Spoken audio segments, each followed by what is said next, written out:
YouTube channel history 24/7 में स्वागत है। प्यारे साथियों, आज तारीख है 26 दिसंबर। आज की क्लास में हम लोग आज के मुख्य करंट अफेयर्स के क्वेश्चंस का एक्सप्लेनेशन करेंगे। तो चलिए शुरू करते हैं आज की करंट अफेयर्स के मोस्ट इंपॉर्टेंट क्वेश्चंस जो आपके एग्जाम की दृष्टि से बहुत ही ज़्यादा इंपॉर्टेंट रहेंगे। तो चलिए क्वेश्चन शुरू करते हैं। सबसे पहला हमारा क्वेश्चन है, हाल ही में 2026-2029 के लिए बैडमिंटन विश्व महासंघ BWF एथलेटिक्स कमीशन का अध्यक्ष किसे चुना गया है? बैडमिंटन वर्ल्ड फेडरेशन का अध्यक्ष किसे चुना गया है दोस्तों? तो PV सिंधु को चुना गया है। 2 बार की ओलंपिक पदक विजेता और पूर्व विश्व चैंपियन PV सिंधु को 2026 से 29 अवधि के लिए बैडमिंटन विश्व महासंघ athletics commission badminton world federation athletics commission की अध्यक्ष के रूप में चुना गया है। वह BWF काउंसिल के सदस्य के रूप में भी सेवा देंगी। उनका समर्थन नीदरलैंड्स की उपाध्यक्ष डोबेरा जिल द्वारा किया जाएगा। आयोग में अन्य खिलाड़ी प्रतिनिधि हैं। अन्य यंग कोरिया, डोडा हनी मिस्र और जियाफी चीन से हैं। तो क्वेश्चन हमारा था BWF बैडमिंटन विश्व महासंघ की अध्यक्ष कमीशन का अध्यक्ष कौन है? तो PV सिंधु। नेक्स्ट प्रश्न देखते हैं। नेक्स्ट प्रश्न है, हाल ही में भारत का सबसे बड़ा वृत्ताकार पत्थर भूल भुलैया कहाँ पर खोजा गया है? तो सोलापुर में खोजा गया है। सोलापुर कहाँ पर है? महाराष्ट्र में। महाराष्ट्र के सोलापुर में भारत का सबसे बड़ा वृत्ताकार पत्थर भूल भुलैया खोजा गया है। अगर बात करें महाराष्ट्र के CM के बारे में तो देवेंद्र फडणवीस महाराष्ट्र के CM हैं। गवर्नर कौन है दोस्तों?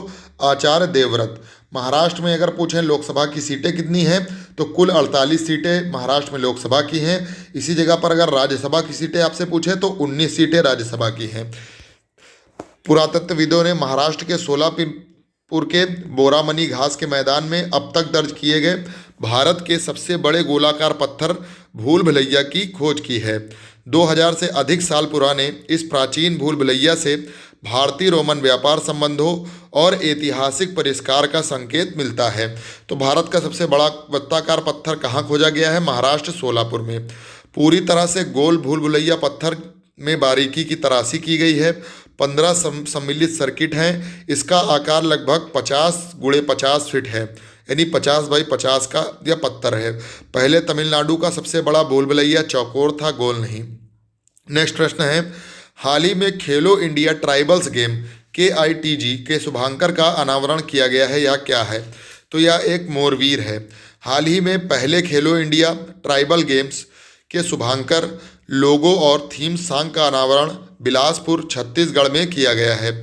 शुभंकर मोरवीर छत्तीसगढ़ की सांस्कृतिक भावना में गहराई में से निहित है।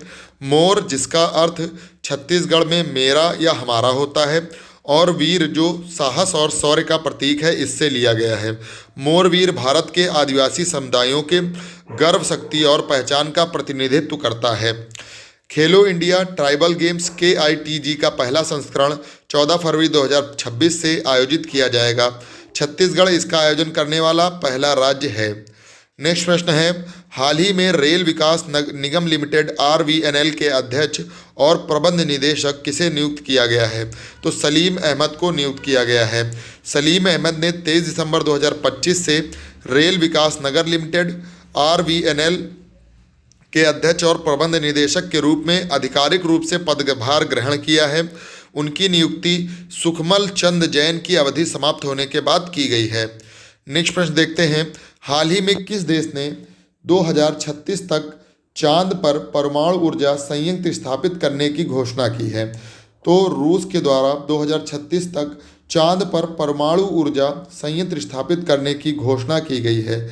अगर बात करें रूस की राजधानी के बारे में तो रूस की राजधानी है मॉस्को, और रूस की मुद्रा के बारे में तो रूस की मुद्रा है रूबल। नेक्स्ट है रोसकामास, रूस की अंतरिक्ष agency. Roscosmos the Russian space agency ने 2036 तक चंद्रमा पर एक परमाणु ऊर्जा संयंत्र न्यूक्लियर पावर प्लांट बनाने की महत्वाकांक्षी योजना की घोषणा की है। इसके लिए लावा चकिन एसोसिएशन एरोस्पेस कंपनी के साथ एक अनुबंध पर हस्ताक्षर किए हैं, जिससे इसके चंद्रमा अंतरिक्ष कार्यक्रम और चीन के साथ एक संयुक्त अनुसंधान स्टेशन का समर्थन किया जा सके। नेक्स्ट क्वेश्चन है, वीर बाल दिवस कब मनाया जाएगा? तो यानी आज के दिन 26 दिसंबर को वीर बाल दिवस के रूप में मनाया जाएगा। प्रतिवर्ष 26 दिसंबर को वीर बाल दिवस के रूप में मनाया जाता है। यह दिवस सिख गुरु गोविंद सिंह जी के दोनों साहिबजादों बाबा जोरावर सिंह और बाबा फतेह सिंह की शहादत को समर्पित है। इसकी शुरुआत 2022 में की गई थी। इस अवसर पर महिला एवं बाल विकास मंत्रालय द्वारा वीर बाल दिवस पर राष्ट्रीय कार्यक्रम का आयोजन भारत मंडपम नई दिल्ली में किया जाएगा। इस कार्यक्रम में राष्ट्रपति द्रौपदी मुर्मू 18 राज्यों केंद्र शासित प्रदेशों 20 बच्चों को प्रधानमंत्री राष्ट्रीय बाल पुरस्कार से सम्मानित करेंगी। नेक्स्ट क्वेश्चन है, हाल ही में दुनिया का सबसे बड़ा खुला थिएटर धनु यात्रा 2025-26 कहाँ शुरू हुआ है? तो हाल ही में खुला थिएटर शुरू हुआ है उड़ीसा में। अगर बात करें उड़ीसा के सीएम के बारे में तो मोहन चरण मांझी उड़ीसा के मुख्यमंत्री हैं। अगर गवर्नर पूछे तो गवर्नर हैं हरिबाबू कलमपति। कलमपति जी उड़ीसा के गवर्नर हैं। अगर बात करें उड़ीसा के लोकसभा की सीटों के बारे में तो उड़ीसा में कुल 21 सीटें लोकसभा में हैं। अगर राज्यसभा की सीटों के बारे में बात करें तो उड़ीसा में कुल 10 सीटें राज्यसभा में हैं। नेक्स्ट क्वेश्चन है, दुनिया का सबसे बड़ा खुला थिएटर ओपन एयर थिएटर 11 दिवसीय धनु यात्रा 2025-26 का आयोजन 24 दिसंबर 2025 से 3 जनवरी 2026 तक उड़ीसा के बारगाड़ में किया जा रहा है। यह भगवान कृष्ण और महाराजा कंस की पौराणिक कथा का जश्न मनाता है। इसमें बारगढ़ शहर मथुरा में बदला जाता है। जीरा नदी पवित्र यमुना नदी का प्रतिनिधित्व करती है। नज़दीकी गांव गोकुल वृंदावन और नंदगांव में बदले जाते हैं। धनु यात्रा का इतिहास 1947-48 से शुरू होता है, जब इसे पहली बार भारत की पहली स्वतंत्रता का जश्न मनाने और पारंपरिक ओडिया लोक नाटक को पुनर्जीवित करने के लिए आयोजित किया गया था। नेक्स्ट क्वेश्चन है, हाल ही में देश के सबसे पुराने हिंदुस्तानी शास्त्रीय संगीत उत्सव 150वां श्री बाबा हरिवल्लभ संगीत सम्मेलन का आयोजन कहाँ किया जा रहा है? तो ये किया जा रहा है पंजाब में। पंजाब में अगर पंजाब के मुख्यमंत्री की बात करें तो पंजाब के मुख्यमंत्री हैं भगवंत मान जी। गवर्नर के बारे में बात करें तो गुलाब चंद कटारिया जी हैं। पंजाब के लोकसभा की सीटें हैं 13 और राज्यसभा की सीटें हैं 7। हिंदू शास्त्रीय संगीत उत्सव 150वां श्री बाबा हरिवल्लभ संगीत सम्मेलन किया जा रहा है पंजाब में। देश के सबसे पुराने हिंदुस्तानी शास्त्रीय संगीत उत्सव 150वां श्री बाबा हरिवल्लभ संगीत सम्मेलन का आयोजन 26 दिसंबर से 28 दिसंबर तक श्री देवी तालाब मंदिर जालंधर पंजाब में किया जा रहा है।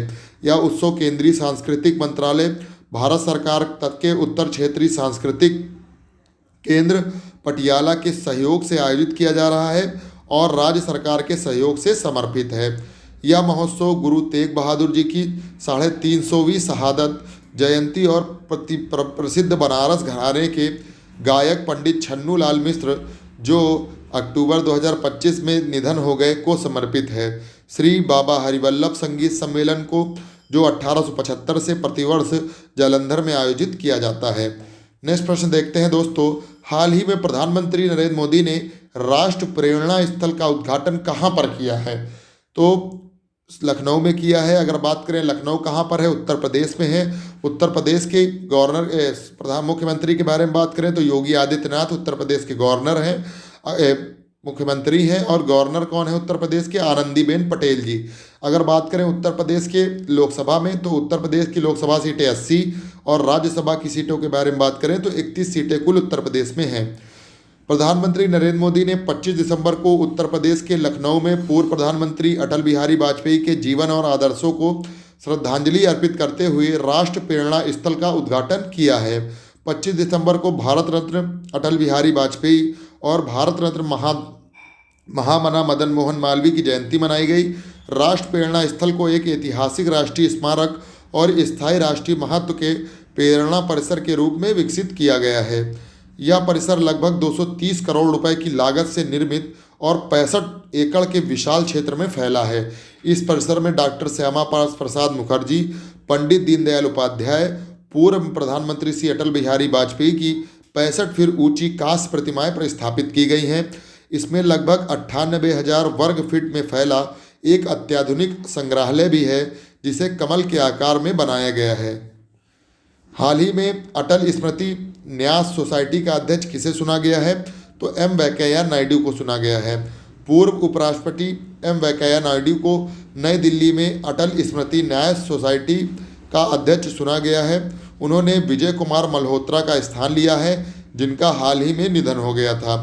नेक्स्ट प्रश्न है, हाल ही में किस राज्य सरकार ने 12 पुत्र ऐतिहासिक ग्राम योजना को मंजूरी दी है? तो उड़ीसा की राज्य सरकार ने 12 पुत्र ऐतिहासिक ग्राम योजना को मंजूरी दी है।